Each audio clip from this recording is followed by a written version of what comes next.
99% of people are not willing to do what it takes to make their dreams come true. The Marines have a saying, everybody wants to go to heaven, but nobody wants to die. The center of bringing any dream into fruition is self-discipline. You know, something as simple as food and eating. It's not about your body as much as it is about your mind. It's getting command of your mind to be able to choose actions that are in your own best interest. Every day we are choosing shit that's not in our own best interest. So if the world is attacking you and the world wants to fight you and the world's trying to hold you down, so you're gonna kick yourself in the balls? So you're gonna stop yourself from getting what you dream.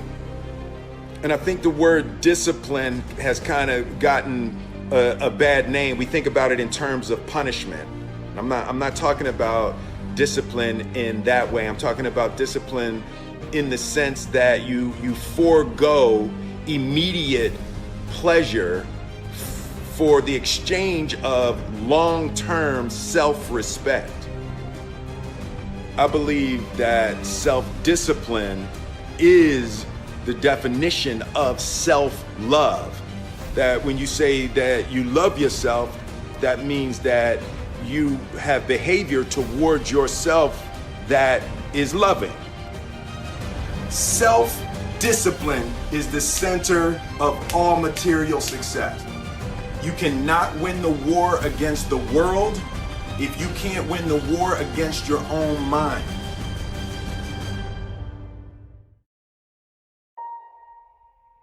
Self-love is when you say to yourself, oh man, look, I know you and that girl got a real connection. I know y'all vibe, but that's your girl's cousin.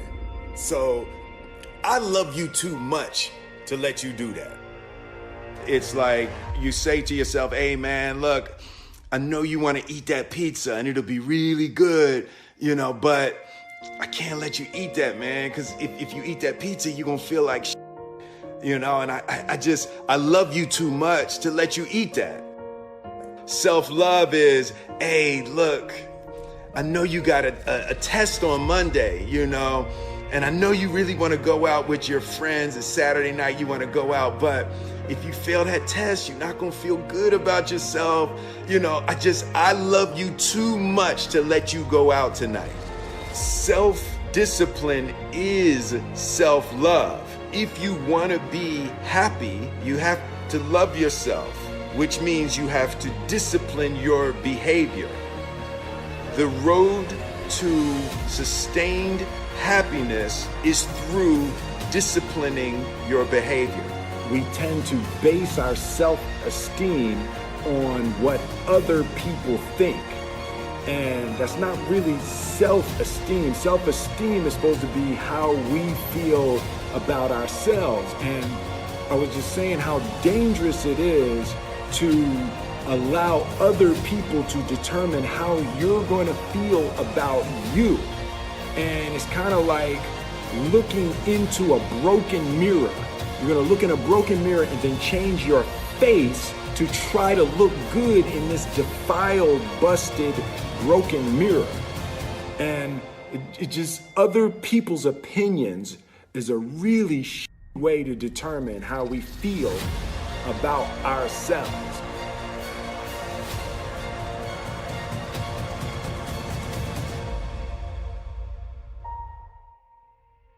It don't matter whose fault it is that something is broken if it's your responsibility to fix it. For example, it's not somebody's fault if their father was an abusive alcoholic, but it's for damn sure their responsibility to figure out how they're going to deal with those traumas and try to make a life out of it. It's not your fault if your partner cheated and ruined your marriage, but it is for damn sure your responsibility to figure out how to take that pain and how to overcome that and build a happy life for yourself. Fault and responsibility do not go together. It sucks, but they don't. When something is somebody's fault, We want them to suffer. We want them punished. We want them to pay. And we want it to be their responsibility to fix it. But that's not how it works, especially when it's your heart. Your heart, your life, your happiness is your responsibility and your responsibility alone. As long as we're pointing the finger and stuck in whose fault something is, we're jammed and trapped into victim mode. When you're in victim mode, you're stuck in suffering. The road to power is in taking responsibility. Your heart, your life, your happiness is your responsibility and your responsibility alone. You can make a person smile, you can make a person feel good, you can make a person laugh, but whether or not a person is happy is deeply and totally and utterly out of your control. The prerequisite for spending time with any person is that they nourish and inspire you. They feed your flame. Look at your last 5 text messages. Are those people feeding your flames or dousing your fire? Put your phone down for just a second and look around. Look to the people around you. Are those people throwing logs on your fire or are they pissing on it?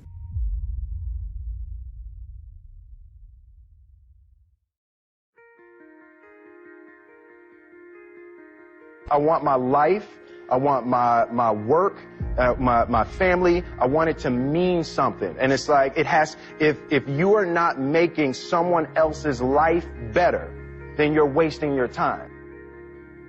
The separation of talent and skill is one of the greatest misunderstood concepts for people who are trying to excel, who have dreams, that want to do things. Talent you have naturally. Skill is only developed by hours and hours and hours of beating on your craft. You don't try to build a wall. You don't set out to build a wall. You don't say, I want to build the biggest, baddest, greatest wall that's ever been built. You don't start there. You say, I'm going to lay this brick as perfectly as a brick can be laid. There will not be one brick on the face of the earth that's going to be laid better than this brick that I'm going to lay in this next 10 minutes.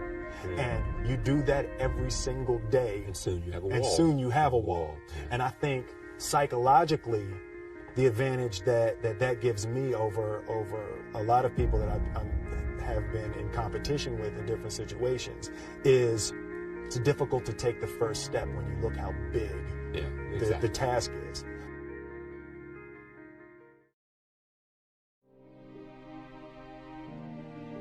The definition of who I am is very clear to me, and it also redefines who I want to be, in that I know for a fact that I'm stronger than I thought I was. You know, you can't help but ask yourself the question, what would I do if I was in Muhammad Ali's shoes? I'm motivated by fear. I hate being scared to do something. And I think what developed in my early days was the attitude that I started attacking things that I was scared of. Why were you scared in your bed the night before? What do you need that fear for? Just don't go. Why are you